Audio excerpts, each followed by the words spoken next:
오늘은 요한복음 6장 63절로 65절까지 말씀을 보시겠습니다. 살리는 것은 영이니 육은 무익하니라. 내가 너희에게 이런 말은 영이요 생명이라. 그러나 너희 중에 믿지 아니하는 자들이 있느니라 하시니, 이는 예수께서 믿지 아니하는 자들이 누구며 자기를 팔 자가 누구인지 처음부터 아심이르라. 또 이르시되, 그러므로 전에 너희에게 말하기를 내 아버지께서 오게 하여 주지 아니하시면 누구든지 내게 올 수 없다 하였노라 하시니라. 아멘. 예수님 지상에 계실 때 당시에는 많은 가난한 사람들이 살고 있었습니다. 언제나 지구촌 어디에나 부유한 사람보다는 가난한 사람이 많은 편이지만 그 당시에는 더욱더 가난한 사람들이 많았었습니다. 그때 주님께서 가난하면 또 병도 들고 그렇게 되지요, 보통.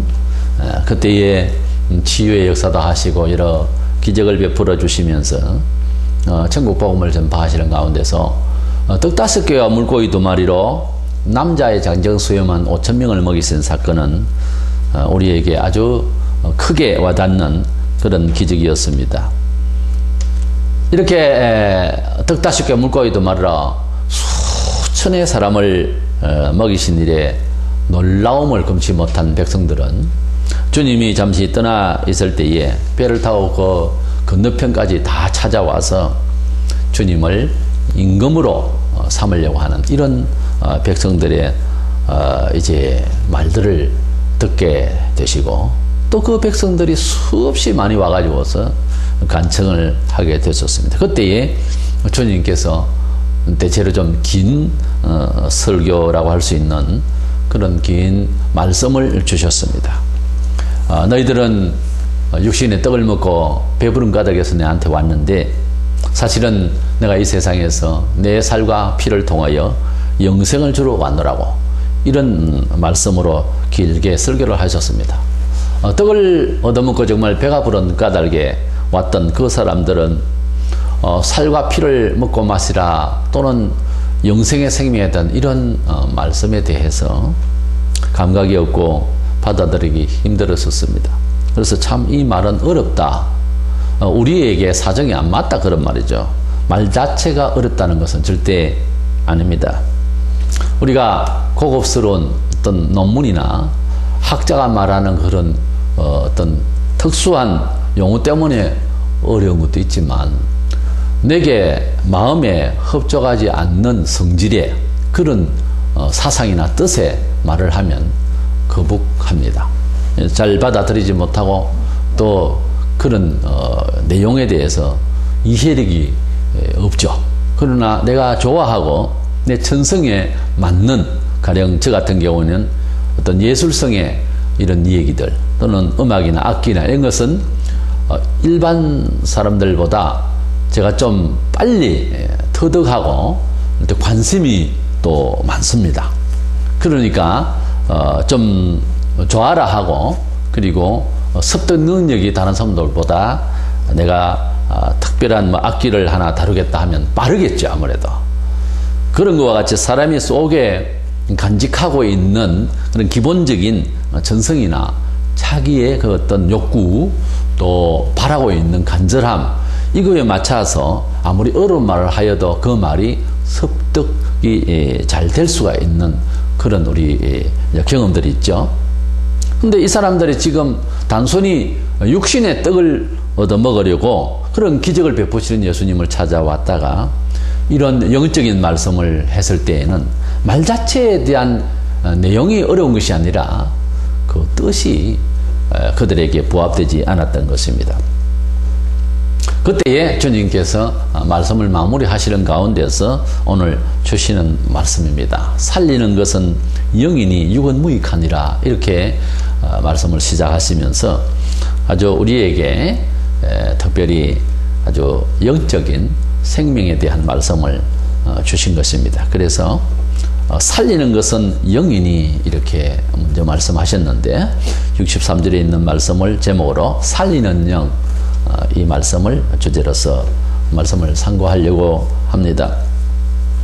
첫 번째 우리가 기억하고자 하는 것은 생명의 원천이 하나님께 있다. 다른 말로는 생명을 얻으려면 하나님의 뜻을 먼저 알아야 된다 하는 것입니다. 본문 63절 처음에 살리는 것은 영이니 육은 무익하니라. 지금 백성들이 예수님께 찾아왔을 때에 뭔가 그 일도 살고자 하는 뜻이었죠. 주님께서 기적을 베푸시고 하니까 예수님이 계시면 먹는 문제는 해결된다는 거죠. 그래서 사람이 어느 시대나 우리가 먹고 사는 문제가 대단히 중요하죠, 현실적으로. 근데 먹고 산다라고 생각하지만 사실은 먹다가 죽지요, 사람이. 그러니까 인생을 좀 더 통째로 이렇게 본다면은 살기 위해서 과연 먹는 것이 살기 위한 참 수단인가, 이런 철학적인 우리가 사고를, 그런 사유를 하게 됩니다. 그래서 지금 살고자 해서 떡을 얻어먹으려 또다시 찾아온 많은 그런 백성들에게 살리는 것은 영이니라고 이렇게 말씀하실 때에 이 말씀은 사실은 지금 떡을 먹고 배불러서 살고자 하는 그 삶은 사실은 사는 게 아니라는 거죠. 그러니까 우리 하나님의 뜻을 얻기 전에는 인생이 떡을 먹고 오병이어의 기적을 가지고서 배가 불었든지 아니든지 간에 사람이 살아가고 있는 모든 행적이 죽은 상태라는 거죠.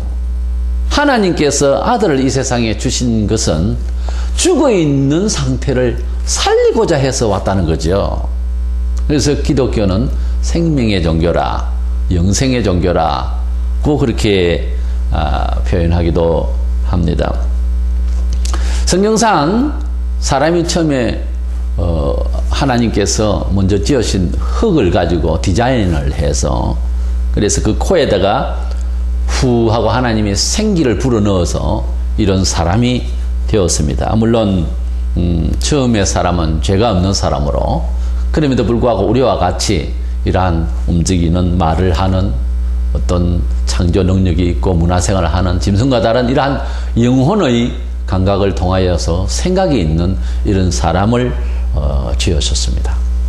그래서 사람이 사람된 것은 짐승이 아니고 사람된 것은 하나님의 생명력을 불어넣어서 하나님의 생기를 불어넣기 때문에 사람이 된 거예요. 그러니까 원천적으로 사람이 생명을 가진다라고 하는 것은 하나님께서 생명을 주셨다라고 하는 뜻입니다. 그러니까 하나님께서 후 불어넣으셨던 그 생기를 하나님께 뜻이 계셔서 후 빨아당기신다면 사람이 죽는 거지요. 그래서 영혼과 육체가 분리된 것을 우리는 죽음이라 그렇게 말하죠.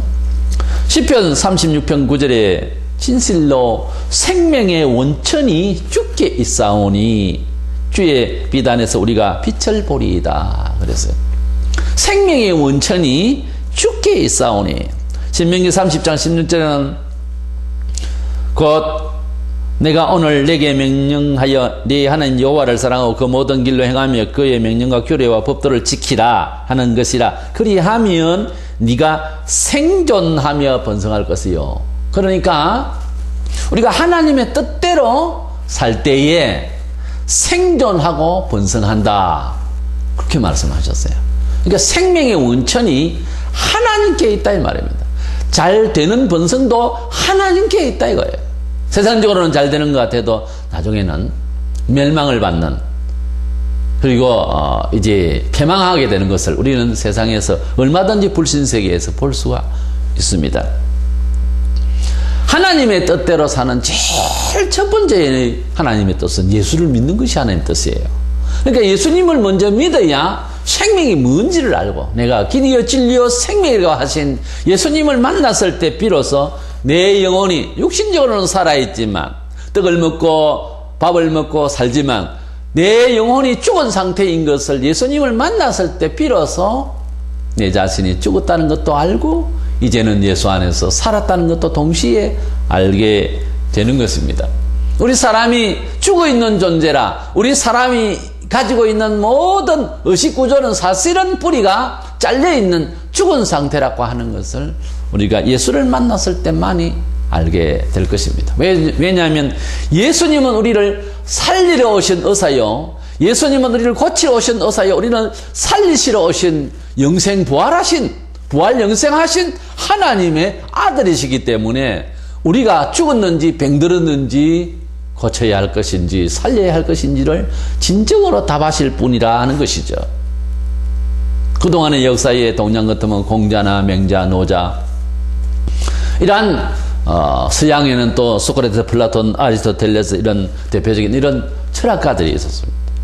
그리고 또 수많은 종교 중에서 불교 스가몬이라든지 또는 이제 회교의 마호메시라든지 이러한 그 역사에 오래된 이런 종교도 있고, 또 수많은 그리스 신화에 나오는 그러한 신들의 이야기와 동양의 또 특별히 일본 같은 데는 잡다한 그런 신들의 이야기가 있고, 또 미개인들 사이에서는 아직도 여전히 자연신 사상 이런 그 우상심리로서 살아가고 있습니다.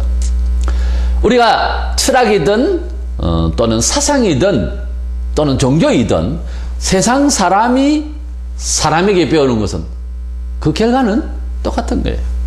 서가도 죽어서 네팔에 무덤이 있습니다. 영웅호걸도 다 죽어서 땅에 묻혔어요. 그런데 예수님만은 역사에 전무후무하게 죽었다가 부활하신 분입니다. 그리고 성천하셔서 생존하고 계십니다. 왜? 생명의 주님이라서 그렇습니다. 생명에 대해서 알고자 하면 예수께 와야 됩니다. 우리가 시계 가면 스위스 뭐 이렇게 말하고요. 우리나라에도 특산물, 귤 이런 거 하면 또 이제 제주도나 알로에 하면은 남해 쪽에 이렇게 우리가 또 충청도에는 또 인삼농사 이런 데 특산물이라는 것이 있고, 또 그런 특산물 나는 곳 또는 특별한 기계 또는 이제 전문성이 있는 어떠한 사상이나 학문 세계도 그 지역과 그 사람 그리고 그 연구가 아주 깊고 다양한 곳에 가서 물어야 정통이 나오는 거죠. 제대로 된 답이 나오지 않겠어요? 이 세상에서 누가 죽었다가 살았으며 이 세상에서 누가 생명에 대해서 논했느냐 이 말이에요. 생명에 대해서 자연이 그대로 뭐 온 세상이 생겼는가 이 정도지, 사람이 죽은 사람을 살릴 생각을 누가 했느냐 이 말이에요. 죽은 사람을 살리겠다는 생각으로 오신 분이 예수다라 이 말이죠. 예? 그리고 살아있으나 다 죽은 것 같이 보시고 진짜 생명력을 불어넣기 위해서 오신 분이 예수다 그 말이죠. 이 세상에는 그 어떠한 사람이, 그 어떠한 학문이, 그 어떠한 종교가 죽은 사람을 살리겠다는 얘기를 한 사람이 있더냐고 말이에요. 어느 교주가 살아있습니까? 죽었다가? 안 되는 거죠. 그래서 사람은 다 이 얘기 끝이 거짓말이 됩니다. 로마서 3장 4절에 사람은 다 거짓되대. 그래서 어떤 도의적인 윤리적인 차원에서 거짓이라는 말이 아니고 근본적으로 죄와 허물로 우리가 죽었다고. 에베소서 2장 1절에 우리는 하나님 앞에서 죽은 자라고. 마가복음 12장 27절에 하나님은 산자의 하나님이고 죽은 자의 하나님이 아니다. 불신자의 이 하나님이 아니라 마음으로 믿어 생명을 얻은 이 하나님의 백성들의 하나님이 된다고 말해요. 물론 관리체제 안에는 있지만은요, 불신자도. 이래서 생명의 주님께서 오셔서 자원하시고자 하는 그 목표가 뭔가 하면 사람에게 참 생명력을 공급시키고 생명을 넣어서 번성케 하려고 왔다. 이것이 기독교가 세상에 생긴 이유입니다. 그래서 본문에 살리는 것은 영이니 살리러 오셨기 때문에 이 말씀을 하시는 거예요. 내가 이 세상에 와서 배고픈 자에게 떡이나 주고 하는 이 일을 위해서 왔다면 이것은 육신의 일이고 결국은 이 일은 내가 안 해도 이 세상의 사람들이 아니 노력하면 돈을 벌어서 밥을 먹을 수가 있으니까 지금 이 일이 나의 일이 아니다 이 말.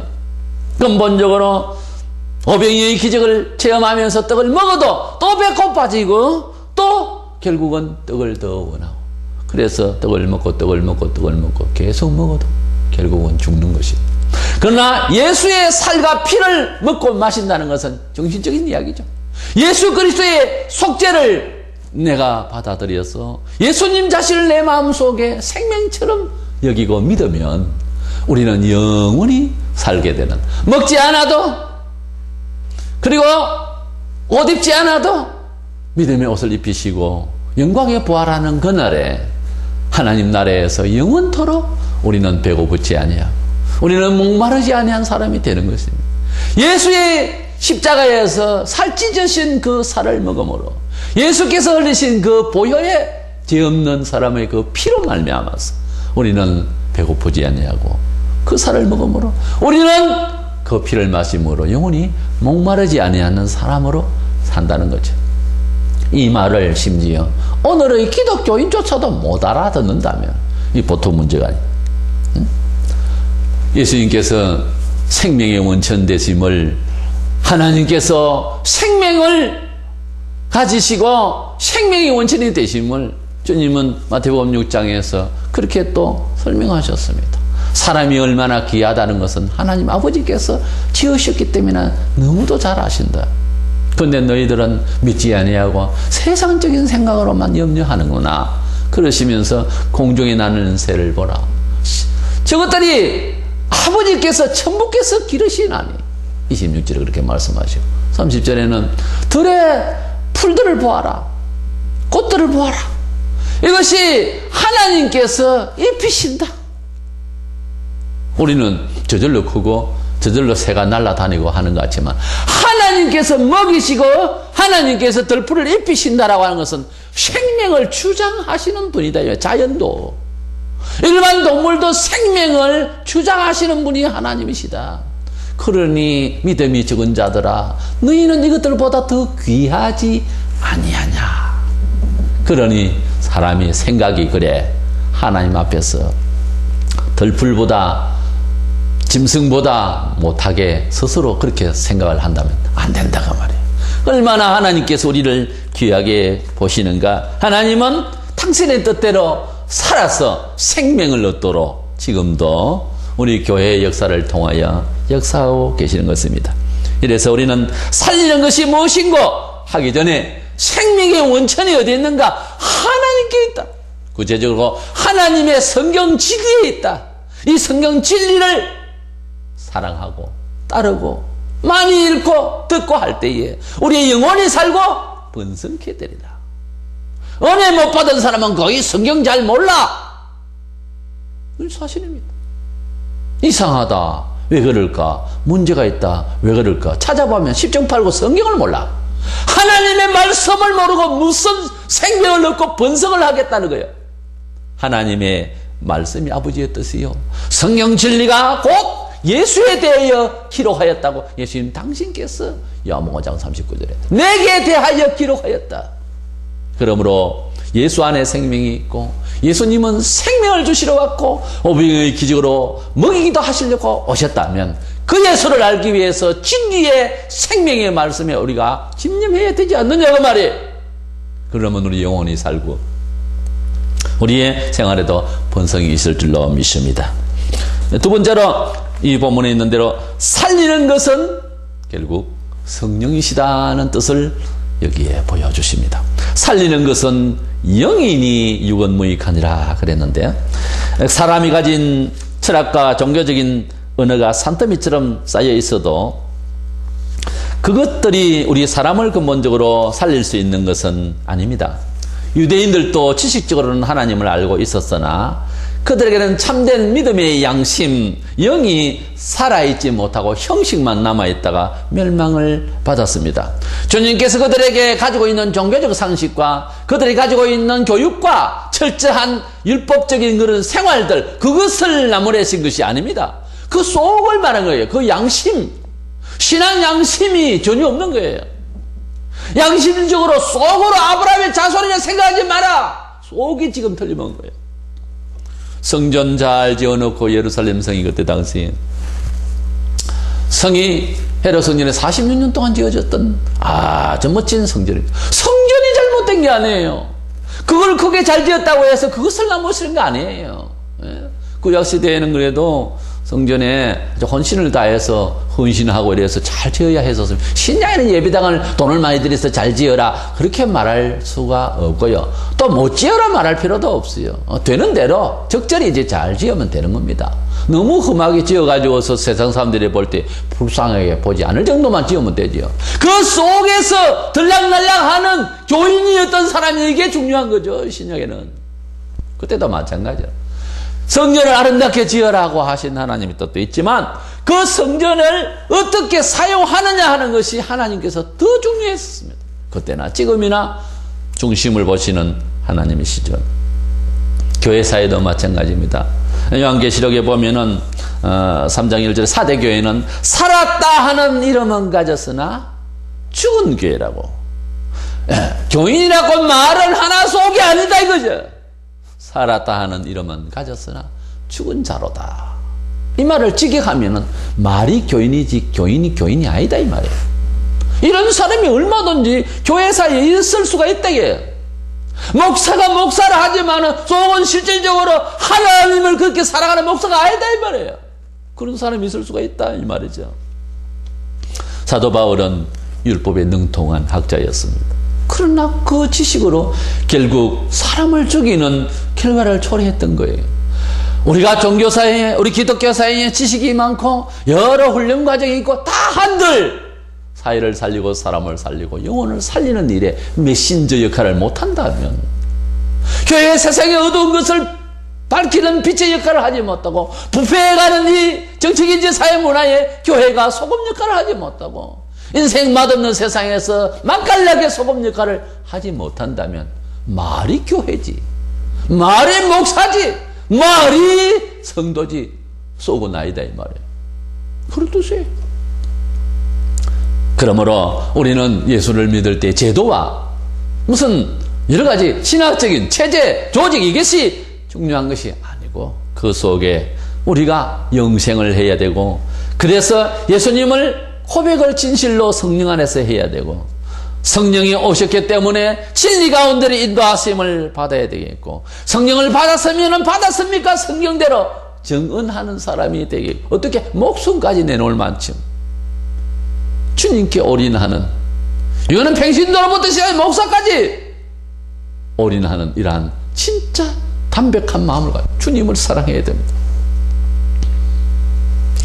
사람들이 억지를 부리고 수단껏 사람을 전도를 하려고 하지만, 그러나 사람이 영생을 얻는 것은 자세히 성경에 보면 사람의 뜻이 아닙니다. 결국은 영생을 얻는 것은 하나님께서 하시는 일이었어요. 65절에 보면은 또 이르시되 그러므로 전에 너희에게 말하기를 내 아버지께서 오게 하여 주지 아니하시면 누구든지 내게 올 수 없다 하였노라 그랬습니다. 마태복음 11장 27절에 보면 내 아버지께서 모든 것을 내게 주셨으니 아버지 외에는 아들을 아는 자가 없고 아들과 또 아들이 소원대로 계시를 받는 자 외에는 아버지를 아는 자가 없느니라 그랬어요.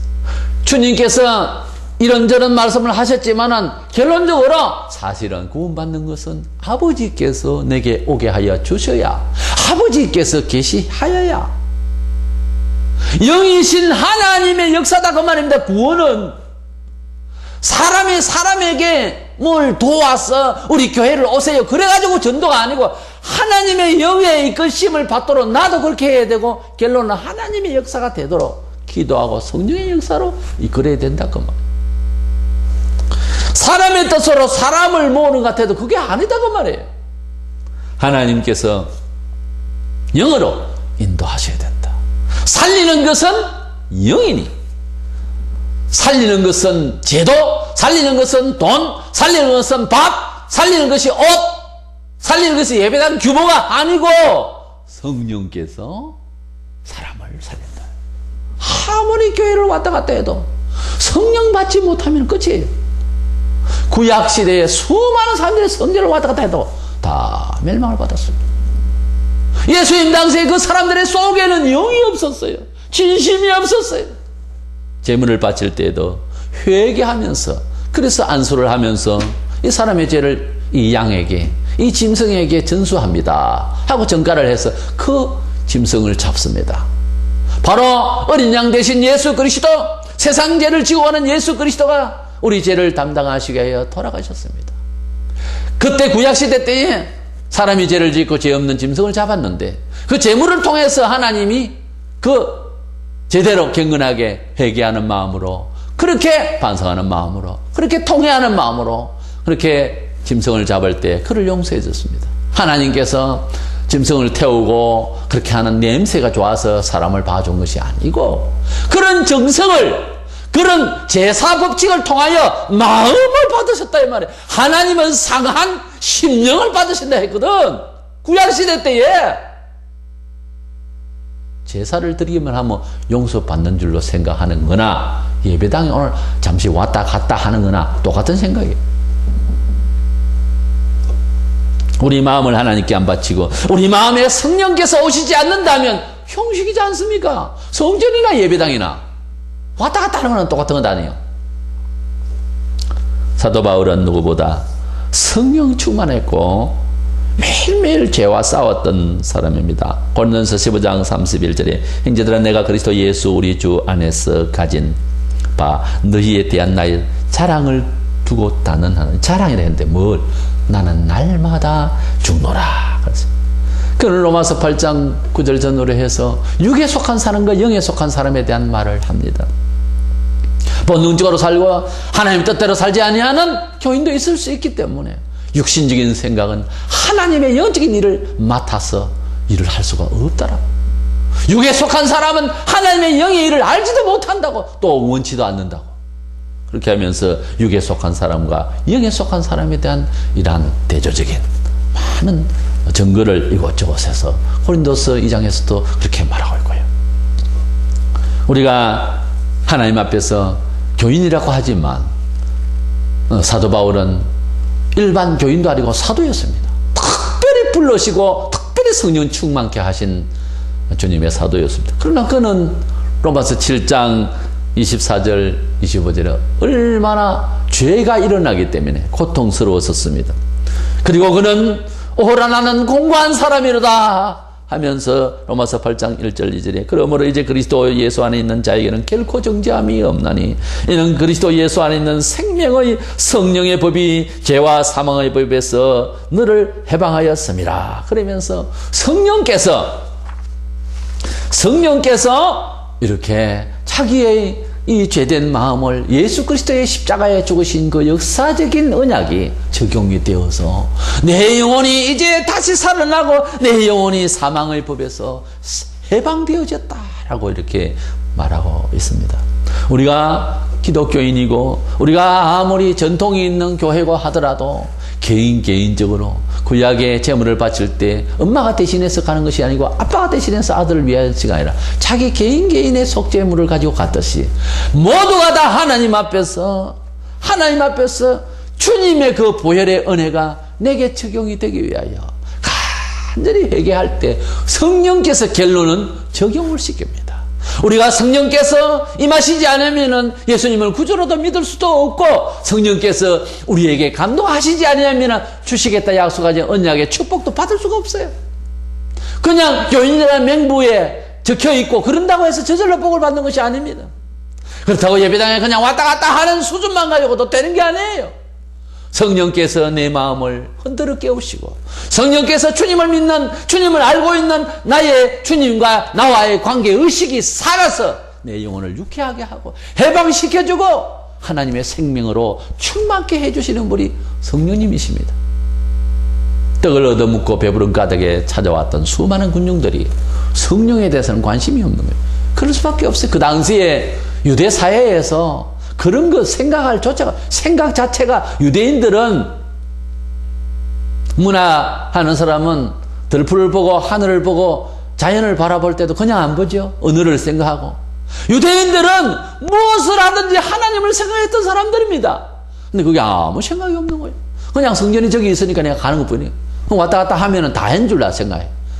살찌고 아주 애지중지하게 잘 키웠던 양을 갖고 와서 제물을 드리고 큰 마음으로 통회하면서 그래서 제사장 앞에서 죄를 회개하고 이래가지고 제물을 바치던 그들이 나중에는 형식으로 그냥 삐쩍 마르고 눈물고 다리 저는 이런 거 값싼 양을 그것도 집에서 가져와야 되는데 그 성전에서 사가지고서 그냥 제물 드리고, 나는 그래서 고로반 하나님 앞에 난 드렸다. 오늘 주일날 교회 갔다. 나는 헌금했다. 다 했다. 나 일 똑같은 거예요. 성령께서 그대의 마음을 뜨겁게 하고 생명력을 주더냐고.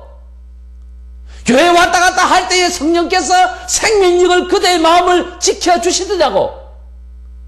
생명력을 갖지 못하는 교인, 성령이 우리 마음에서 예수님을 고백하게 하지 못하는 그런 형식적인 말들, 형식적인 조직, 형식적인 예배당 건물, 그게 다 소용없는 거예요. 예배당이라고 해서 쓰나미가 오면 안 잡혀집니까? 우리가 가지고 있는 모든 것들은 다 부패하고 없어질 것입니다. 거기에 목숨을 걸 것이 아니다 그 말이에요. 우리 영혼이 바로 되지 못하면 명예도 무너질 때가 옵니다. 우리 영혼이 잘못되면 돈도 없어집니다. 우리 영혼이 잘되면 심지어 교회당도 텅텅 비어서 쓰지도 못하는 유럽의 교회 보세요. 영이 잘못되니까 전통과 지식은 있는데 안 되는 거예요. 왜? 회개 안 했거든. 회개 안 하고 영혼의 간절함이 없어서 성령을 모시지 못했거든. 성령을 소멸시켰거든. 성령을 소멸시키니까 아무것도 안 되잖아요. 예외가 없습니다. 그 어떤 사람이라도 회개해야 되고, 그 어떤 사람이라도 성령의 역사를 받지 아니하면 아무라도 주님의 뜻을 이룰 수가 없어요. 알기는 알아도 안 된다 이 말이에요. 때문에 우리를 살리시는 것은 우리 형식이 아니고 전통이 아니고 외형적인 것이 아니고 경험도 아닙니다. 추억도 아닙니다. 하나님 앞에 성령 받아야 돼요. 성령을 우리 속에 오셔야 우리를 살립니다. 심지어 죄를 속죄받는 것도 말만 가지고 원리적으로 예수님이 나를 위해서 돌아가셨단다, 그 기억으로 속죄받은 것이 아니올시다. 회개를 해야 돼. 개인적으로 마음속에 찔림을 받고 정말 통해가 오기까지는 계속해서 기다려야 됩니다. 성령께서 우리 마음에 뜨겁게 역사하지 않는다면 그건 제대로 회개된 것이 아니에요. 유쾌하지 않습니다. 사실이죠. 그게 양심적으로 돌이켜 생각해 보세요. 때문에 오늘 이 시간 우리는 주님이 이 세상에 오셨고 계속해서 우리를 교회를 통하여 사랑하시는 목적이 뭐냐면 뭔가를 살리기 위한 건데, 영혼을 살리기 위함이요, 생활을 살리기 위함이요, 번성케 하기 위함인데, 살리는 것은 영이고 번영아 성령이십니다. 생명의 주관은 하나님이시고 생명의 역사는 성령이 하십니다. 종교로도 교리도 예수에 대한 교훈 자체로도 되는 게 아니에요. 성령께서 우리를 감화하셨어. 주님이 이루어 놓으신 십자가의 보혈의 은혜를 우리 은총 누리려면 회개하여 성령의 감동을 받아야 완성이 되는 것입니다. 성령의 경험이 없는 사람은 예수 믿는 것이 고달파요. 성령의 경험이 없는 사람은 예수께 충성하기가 고달파요. 두렵고, 성령의 감화를 받지 않는 사람은 양심적으로 이야기하자면 아직 회개가 덜 된 사람이에요.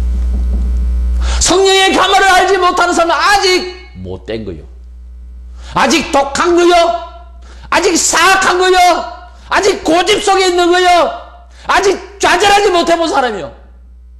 세상적으로 생명이 있는 줄 알기 때문에 예수님을 맞이하지를 못하는 거예요. 그러므로 회개하고 자기 앞에 좌절해서 우리 주 예수 그리스도의 내가 길이요 진리요 생명 되신 주님의 그 생명이 나의 생명이 될 수 있도록 회개하고 주님을 간절히 사모해서 성령님 우리 속에 채워지기를 기도하시는 저와 여러분 되시기를 축원합니다.